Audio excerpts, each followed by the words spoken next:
யாரு நல்லா படிக்கிறது, யாரு காப்பி அடிக்கிறதுங்கிறது தமிழ்நாட்டு மக்களுக்கு தெரியும்.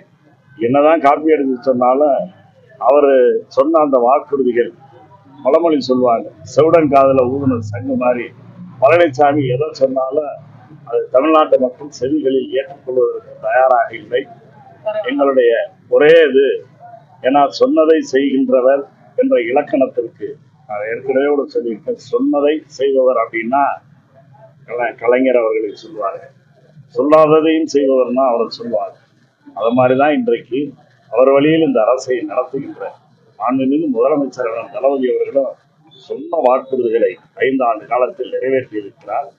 ஆகவே நிறைவேற்றியது மட்டுமல்லாமல் சொல்லாத பல வாக்குறுதிகளையும் நிறைவேற்றியிருக்கிறார். ஆகவே அவர் மீது, கலைஞர் மீது எந்த அளவுக்கு தமிழ்நாட்டு மக்கள் நம்பிக்கை வைத்தார்களோ அதை விட இன்னும் கூடுதலான நம்பிக்கையை தலைவர் அவர்களுக்கு வைத்திருக்கிறார்கள். ஆகவே அவரை நம்பி நிச்சயமாக தமிழ்நாட்டு மக்கள் வாக்குறுதி அளிப்பார்கள்.